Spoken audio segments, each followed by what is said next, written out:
இங்கே குறவர்களுக்கு என்ன சாப்பாடு? திணை தான். இருக்கிற தானியத்திலேயே மிகச்சிறியது திணை. அந்த சின்னஞ்சிறிய திணையை கொடுத்து பெண்ணம்பெரிய முருகன் மனதிலே இடம் பிடித்தவள் அவள். அதான் முக்கியம். ஆண்டவனுக்கு சிறுசு பெருசு கிடையாது. அவ ஒண்ணும் பாயசம் பண்ணல, சக்கரை பொங்கல் பண்ணல. அந்த திணை அங்க விளைஞ்சு கொட்டி கிடக்கு, முத்தி போன திணை. அதை இடிச்சு மாவு, அந்த மாவுல தேன் ஊத்துவாங்க. காட்டுல அதான் கிடைக்கும். தேன்னா நம்ம சாம்பார் மாதிரி ஊத்தி பிசைய மாட்டாங்க. ஒரு படி மாவு இருந்தா இவ்வளவு தேன் ஊத்துவாங்க. அதை இப்படி இப்படி இப்படி இப்படி பெசறி திட்ட வேண்டிதான்.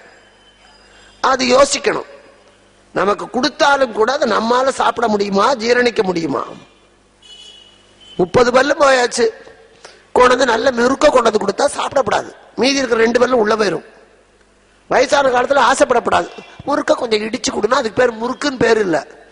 எனக்கு வேண்டாம், நாகரிகமா சொல்லிடணும். இப்ப தினமாவு இவன் போட்டிருக்கிறது கழட்டு வேஷம். கழட்டு வேஷம் போட்டிருக்கான். பல்லே இல்ல, வயசான கழவரு. இவன் இவ்வளவு மாவை வச்சு தேனை ஊத்திட்டு திரும்பிட்டான். அவளுக்கு தான் பிடிக்கலையே. இவன் என்ன பண்ணா எப்படி சாப்பிடணும்னு தெரியல. இலைய பார்த்து சாப்பிடணும். இப்பவும் வீடுகளில் சொல்லுவாங்க, இலைய பார்த்து சாப்பிடு. இலைய பார்த்து சாப்பிட்டா தான் இலையில பச்சை மிளகா இருக்கா, பாச்சை விழுந்திருக்கான்னு தெரியும். எங்கேயோ வேடிக்கை பார்த்துட்டு கையில ஒரு புஸ்தகத்தை வச்சுக்கிட்டே தின்னுட்டு வாழலை பிச்சு வாயில போட்டுக்க வேண்டியதுதான்.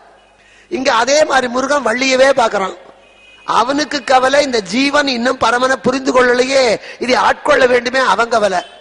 வள்ளிக்கா இந்த கிழமை எழுந்து போமாட்டானா? கடவுள் கிட்ட வந்தா நமக்கு பிடிக்காது அவ்வளவு சீக்கிரத்துல, நம்ம தப்பெல்லாம் தெரிஞ்சிருமே. சோ கிட்ட ஒரு கேள்வி கேட்டான். கோவிலுக்கு போற போது நாம ஏன் செருப்பை வெளியே கட்டி வச்சுட்டு போறோம்? அதுக்கு சோ பதில் சொன்னார். நாம என்ன தப்பு பண்ணிருக்கோம் நமக்கு தெரியும், நாம என்ன தப்பு பண்ணிருக்கோம் அவனுக்கும் தெரியும். நம்ம செருப்பு போட்டுட்டு கோயிலுக்குள்ள போனா நம்ம செருப்பை கட்டியே சாமி நம்மளை அடிச்சிடுமோன்னு பயம், அதனால வெளியே கட்டுறேன். ஏற்றுக்கொள்ளக்கூடிய பதில். இங்க அதே மாதிரி இவளுக்கு கடவுள் கிட்ட போக முடியல, இவ திரும்பிட்டு நிக்கிறான். இவன் வள்ளியவே பார்த்துக்கிட்டு அந்த தினைமாவை எடுத்து வாயில போடுறான். அது பஃப் பஃப்ங்கிறது பல்லு இல்ல, தடுக்க முடியல. தொண்டையில பாதி அடைக்குது, வெளியே பாதி. வெளி தண்ணி, வெளி தண்ணி, தண்ணி வேணும், தண்ணீர் வேணும். பசு பதி பாசம். அவ பசு, இறைவன் பதி. இப்போ பாசம் தடுக்கிறது அவளுக்கு வர முடியாம. அப்ப வள்ளி சொன்னா, நாங்க தண்ணியெல்லாம் புடிச்சு வைக்கிற வழக்கம் இல்ல, சுனையில போய் தான் வேணும்னா குடிச்சுக்குவோம். காட்டு சுனைய 6 மலை தாண்டி 7வது மலையில தான் அந்த சுனை இருக்கு. நான் நேத்திக்கே சொல்லியிருக்கேன், 6 ஆதாரங்களை கடந்து 7வது ஆதாரத்துல தான் ஜீவாத்மா பரமாத்மா ஐக்கியம். இவ சொல்றா 6 மலை தாண்டி 7வது மலையில தான் இருக்கு. அவ ஓடி போய் குடிச்சிட்டு வந்துருவா. இவர் வயசான கிழவர், வேஷம் போட்டாச்சு, போகிறார். வள்ளி காட்டுறா, தண்ணி இருக்கு குடிச்சுக்கோ. அவங்க எல்லாம் டம்ளர்ல மொண்டு குடிக்க மாட்டாங்க, அள்ளித்தான் குடிக்கிற வழக்கம். 6 நிறைய தண்ணி போனாலும் அள்ளித்தான் குடிக்கணும். குடிங்க. அது பாசம் வழுக்குது. அந்த படியெல்லாம் முருகன் இறங்கினான். வள்ளி வழுக்குது பிடி. இறைவன் கிட்ட நம்மளை போக விடாம இந்த உலகியல் வழுக்கிறது, இழுக்கிறது நம்மளை பிடிச்சு. கோயிலுக்கு போலான்னு நினைச்சா டிவியில படம் ஓடுதே, குழந்தை மேல ஆசை. இப்படி பலவிதமான பாசங்கள் நம்மை பற்றை விடுவதற்கு விடுறதில்லை. பாசம் வழுக்குது. முருகன் சொல்றான், வள்ளிய கையப்படி. வள்ளி சொன்னான், ஐயா பித்தரோ நீர். அது ஒரு பைத்தியக்கார குடும்பம். பரமசிவனை பார்த்து சுந்தரமூர்த்தி நாயனார் பித்தனான்னார், பரமசிவனை பார்த்து பார்வதி பித்தரான்னா. இப்ப அவன் புள்ள முருகனை பார்த்து வள்ளி கேட்கறான், நீ பைத்தியமாங்கிறான். ஆக மொத்தம் அது பைத்தியக்கார குடும்பம். பித்து என்றால் என்ன? சந்தனமும் தெரியாது, சாக்கடையும் தெரியாது, எல்லாம் கடந்த நிலை. இப்ப இறைவன் தானா வச்சுக்கிட்ட பேர் பித்தன். ஓலை எழுதி கொண்டு வருகிறார் சுந்தரமூர்த்தி நாயனார் கிட்ட காட்ட. அப்போ நானும் என் வழி வழி வந்தவர்களும் திருவெண்ணை நல்லூர் பித்தனுக்கு அடிமை. இந்த ஊர்ல விசாலாட்சி, விஸ்வநாதர், இன்னொரு இடத்துல ஏகாம்பரேஸ்வரர். ஊருக்கு ஒரு பேர் நாம வைக்கிறோம். ஆண்டவன் தனக்குத்தானே வைத்துக் கொண்ட பெயர் பித்தன். பித்தன் பையன் பரமபித்தன். இப்ப பித்தரோ நீர் கேட்கிறாவோ வள்ளி. கேட்ட உடனே கைய பிடிக்க மாட்டேங்கிறா. ஒரு கல்யாணம் ஆகாத பொண்ணு இவனை காப்பாத்தணும்னு நினைச்சு, அல்லது ஒரு கல்யாணம் ஆகாத ஒரு ஆண் பிள்ளை ஒருத்தரை காப்பாத்தணும்னு நினைச்சு கைய பிடிச்சா அதுக்கு பேர் தான் ஐயா பாணி கிரகணம். அதுதான் கல்யாணம். உன் கைய நான் பிடிச்சா திருமணம் ஆகாதனா பிடிச்சா அது திருமணம் ஆயிடாது. எங்க அப்பா ஒத்துக்குவாரா? நான் கைய பிடிக்க மாட்டேன்ட்டான். உறுதியோட நின்னா. முருகன் தட்டு தடுமாறி வந்தான். எந்த வழியிலையும் சிக்க மாட்டேங்கிறான். வேங்கையா நின்னே மயங்கல, வேடனா வந்தேன் மயங்கல, இப்போ முதல்ல வேலனா வந்தேன் மயங்கல, வேங்கையா நின்னே மயங்கல, விருத்தனா வந்தேன் இழகல. எப்படித்தான் இவளை மயக்கிறது திகைத்து போய் நின்னான். இன்னைக்கு வரைக்கும் கடவுள் அதுதான் நினைக்கிறான். நான் எல்லாத்தையும் படைச்சேன், எல்லையற்ற நிலத்தையும் நீரையும் காற்றையும் படைத்தேன். அதை என்னதென்று சொல்லுகிற எண்ணத்தை யார் படைத்தான்?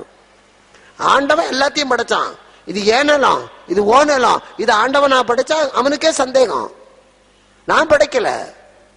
குழந்தை உள்ளத்தை நான் தந்தேன். கோபத்தையும் காமத்தையும் குரோதத்தையும் யார் படைத்தார்? மனிதனை கடவுளால புரிந்து கொள்ளவே முடியல. நாய்னா பிறந்ததுல இருந்து கடைசி வரைக்கும் நாய் லொள்ளுந்தான் குலைக்கும், பிஸ்கட் பட்டா வாலாட்டும். மாடுனா அது பால் தான் கொடுக்கும், பச்சை புல்லத்தான் திங்கும். கடைசி வரைக்கும் மற்றவை எல்லாவற்றையும் நம்மால கண்டுபிடிக்க முடியும். மனுஷன முடியாது. நமக்கே முடியல. எனக்கு கோபம் வந்தா என்ன செய்வேன்னு எனக்கே தெரியாது, அப்புறம் எப்படி அடுத்தவனுக்கு தெரியும்? நமக்கே நம்ம பத்தி புரிந்து கொள்ள முடியாது. மனிதனை புரிந்து கொள்ளத்தான் கடவுளுக்கே கஷ்டம். இப்ப என்ன பண்றது தெரியல. அங்கதான் ஒரு குருவினாலே தான் ஒரு ஜீவன் ஆச்சாரியனை தெரிந்து கொள்ள முடியும். ஆச்சாரியம் வேணும். மாதா பிதா குரு தெய்வம். நான் இன்னைக்கு பாதியோட நிறுத்தினேன். தலையில ஜடசங்காரம் வச்சா எல்லாரும் பார்ப்பாங்க. அந்த குழந்தை இப்படி பார்க்கும், இப்படி பார்க்கும், எனக்கு தெரியலையேங்கும். அப்ப என்ன பண்ணுவா? இந்த பக்கம் ஒரு கண்ணாடி, இந்த பக்கம் ஒரு கண்ணாடி வச்சு குழந்தைய நடுவுல நிறுத்துவோம். இந்த குழந்தை இந்த கண்ணாடியில பாக்குற போது அதனோட முதுகு அந்த கண்ணாடியில படும். அந்த கண்ணாடியில பட்ட பிம்பம் இந்த கண்ணாடியில படுகிற பொழுது குழந்தை ஜடைய பார்க்கும். அது மாதிரி ரெண்டு கண்ணாடி வேணும். குருவருளும் வேண்டும், ஆண்டவனுடைய திருவருளும் இருந்தால்தான் ஜீவன் இறைவனை அறிந்து கொள்ள முடியும். ஆச்சாரியன் காட்டத்தான் ஆண்டவனை புரிந்து கொள்ள முடியும். கபீர்தாசர் கிட்ட ஒருத்தர் கேட்டார், கோவிந்தனும் உன்னுடைய குருவும் நிற்கிறார்கள், நீ யாரை வணங்குவாய்? கோவிந்தனும் இருக்கிறான், குருவும் இருக்கிறான், யாரை வணங்குவாய்? அப்பர் சொன்னார், கோவிந்தனை காட்டிய என் குருவை வணங்குவேன். இப்போ ஆச்சாரியன் வேணும். அப்பத்தான் எல்லாருக்கும் ஆச்சாரியனாக எடுத்த காரியத்தை வெற்றியோடு நடக்கிற அண்ணனான விநாயகர் நினைப்பு வந்தது. 5 கரத்தனை ஆனை முகத்தனை இந்தி நிலம்பரை போரும் எயிற்றனை நந்தி மகந்தனை ஞான கொழுந்தனை கூப்பிடுறாரு. அப்போ விநாயகர் வருகிறார். ஒத்த யானையா. கடவுள் எந்த வடிவத்தில் வேணாலும் வருவார், ஏத்துக்கணும். ஒத்த யானையா வரார். வள்ளி பயப்படுறான். ஏன்? ஒத்த யானை கண்டாதான் பயப்படணும். யானை கூட்டமா வந்தா நம்ம பயப்படவே வேண்டாம். யானை நம்ம பக்கமே திரும்பாது. 10 யானை சேர்ந்து வந்தா அது கவனம் முழுக்க குட்டிக்கிட்ட பெண் யானை அங்கதான் போகும். ஒத்த யானை கூட்டத்தை பிரிஞ்சு வந்தா வெறி பிடிச்சு வரும், நம்மள அழிக்கும். நாம நினைப்போம் பரவாயில்ல ஒரு யானை தானே. தப்பு. இவ காட்டிலேயே வாழ்ந்தவ ஒத்த யானை கண்டவுடன் நடுங்குறா. ஐயோ தாத்தா காப்பாத்து.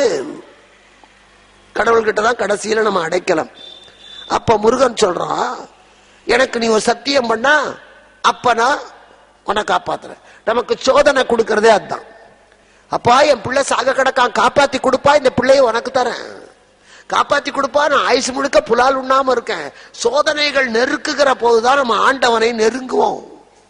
எதுவுமே இல்லைன்னா அவனை நினைக்கவே மாட்டோம். இத்தனை பேர் விரதம் இருக்கிறார்களா? 100க்கு 90 பேர் ஏதோ ஒரு பிரச்சனை தீர்வதற்காகத்தான். அதுதான் முக்கியம். கடவுள் சோதனை கொடுப்பதே அவனை நாம் அறிந்து கொள்ளத்தான். ஆரம்பத்திலே அறிந்து கொண்டா நமக்கு சோதனையே வராது. ஒழுங்கா பரீட்சையில எல்லாத்தையும் படிச்ச பையனுக்கு ரிவிஷன் டெஸ்ட் தேவையில்லை. இங்க அதே மாதிரி இந்த முருகப்பெருமான் எனக்கு ஒரு சத்தியம் செய். என்ன செய்யணும்? என்னை கல்யாணம் பண்ணி கொள்வதாக சொல்லு. யானையை போக சொல்ற. திருமணம்னா என்னை இணைவது, 2 கலப்பது. நீ வேறு நான் வேறு அல்ல. அந்த 2 ஆண்டவனோடு 2 கலக்கணும். கல்யாணம் மனைவி கணவன் மனைவினா 2 பேருடைய எண்ணங்களும் கலக்கணும், 2 பேருடைய உடல்களும் கலக்கணும், 2 பேருடைய வாழ்க்கையும் கலக்கணும், 2 பேருடைய விருப்ப வெறுப்புகளும் கலக்கணும். அந்த கலப்பதுதான் திருமணம். அது கலக்காமையே எண்ணெயும் தண்ணியும் மாறி கடைசி வரைக்கும் இருந்தா அது திருமணம் அல்ல, வெறுமணம். இங்க அதனால இறைவன் சொல்லுகிறார், என்னை திருமணம் செய்து கொள். வள்ளி சத்தியம் பண்ண. ஆண்டவனை ஏமாத்துறதுல நம்மள மாதிரி கெட்டிக்காரன் யாருமே இல்லை. ஒருத்தன் சொன்னான், முருகா எனக்கு காசு கொடு, நீ எவ்வளவு கொடுக்குறியோ அதுல பாதியோ உண்டியல்ல போட்டுறேன்னு. கோயிலுக்கு வரும்போது சொல்லிட்டு வெளியே போறான். வாசல்ல அவனுக்கு 8 அணா கிடைச்சது. நியாயப்படி 4 அணா உண்டியல்ல போடணும். அவன் என்ன தெரியுமா சொன்னான்? முருகா என் மேல உனக்கு நம்பிக்கை இல்லையா? ரூபாய் கொடுத்தா உனக்கு எட்டனா போட மாட்டேன்னு உன் எட்டனாவை எடுத்துக்கிட்டே போட்டையான்னு கடவுளையே திருடனாக்கிட்டான். ஒரு கோவில் கட்டுறதுக்காக வசூல் பண்ணாங்க. அந்த கூட்டத்துல ஒரு அரசியல்வாதி, ஒரு சமுதாயவாதி, ஒரு பக்தன், இத்தனை பேர் இருந்தாங்க. அப்ப ஊர்க்காரங்க சொன்னாங்க, தெரு தெருவா போய் ஊர் ஊரா போய் வசூல் பண்றீங்க, உங்களுக்கு காப்பி செலவுக்காவது காசு எடுத்துக்கோங்க. இல்ல வேண்டாம், இல்ல நீங்க எடுத்துக்கிட்டு தான் ஆகணும். இந்த ஆன்மீகவாதி சொன்னான், ஐயா ஒரு வட்டம் போடுவோம், வசூல் பண்ற காசை மேல தூக்கி போடுவோம், அந்த வட்டத்துக்குள்ள விழுகிறத நான் எடுத்துக்கிறேன், வெளியில விழுறத சாமி கொடுத்தணும். தூக்கி போட்டா வட்டத்துல ஒரு 5 பைசா தான் விழுந்து, மொத்தம் தெரிச்சு அந்த பக்கம் போச்சு அவன் எடுத்துக்கிட்டான். சமுதாயவாதி வந்தான், ஒரு கோடு போடுவோம், வசூல மேல தூக்கி போடுவோம், வலது பக்கம் விழுறது எனக்கு, இடது பக்கம் விழுறது சாமிக்கு, பாதி பாதி. நம்மால் வந்தான், யாரு? அரசியல்வாதி. கடவுள் எங்க இருக்கார்? எல்லாம் மேல இருந்து ஒருத்தன் பார்த்துக்கிட்டு இருக்கான்ப்பா. சரி, மேலதானே இருக்கான், வசூல் பண்ண காசை மேல தூக்கி எறிவோம், அவன் அங்கதானே இருக்கான், அவனோட பணத்தை அவன் அங்க புடிச்சுக்கிட்டோம், கீழே விழுறதெல்லாம் எனக்கு. நான் எந்த சாமி மேல கேட்ச் பிடிக்குது? அத்தனை இவனுக்கு. கடவுளை ஏமாற்றுவதிலே கஷ்டம் வரும்போது பிரார்த்தனை, அதுக்கப்புறம் ஏழை பிரார்த்தனை 70 வருஷம் சொல்ற போதே 70 வயசு, இன்னுமா 70 இருக்க போறோம். ஏமாத்துறதுல நம்ம கெட்டிக்காரன், அவனுக்கு தெரியாதா? இந்த வள்ளி அதைத்தான் காட்டுறான். அவ சத்தியம் பண்ற, என்ன பண்ணோம், என்ன கல்யாணம் பண்ணிக்கிறேன்னு சத்தியம் பண்ணு.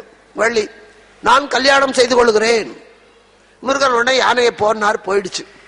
போன யானை ஒரு மரத்துக்கு பின்னால போச்சு, துதிக்கையில தலையில பட்டு பட்டுன்னு அடிச்சுக்கிச்சு. தம்பி, உனக்கு காதலிக்கவும் தெரியல, கல்யாணம் பண்ணிக்கவும் தெரியல. அவ சத்தியம் பண்ணுனா, கல்யாணம் பண்ணிக்கிறேன்னு தான் சத்தியம் பண்ணால தர உன்னை கல்யாணம் பண்ணிக்கிறேன்னு சொல்லல. அவ கல்யாணம் பண்ணிப்பா, முதல் பத்திரிகையை உனக்கு கொடுப்பா. இப்படி என்னையும் போக சொல்லிட்டியே. இப்போ கேக்குறா, ஆஹா நான் கல்யாணம் பண்ணிக்கிறேன்னு தான் சொன்ன, உன்னை பண்ணிக்க மாட்டேன். முருகன் திகைத்து போய் நிற்கிறான். அந்த நேரத்துலதான் மறுபடியும் யானை வெளியே வருகிறது. இவரையோ ஏமாத்தி விட்டா, மறுபடியும் உதவி கேட்க முடியல, யானை பக்கமும் போக முடியல, தாத்தா பக்கம் போக முடியல, திகச்சு போய் நிக்கிறா. அதான் நம்ம வாழ்க்கை.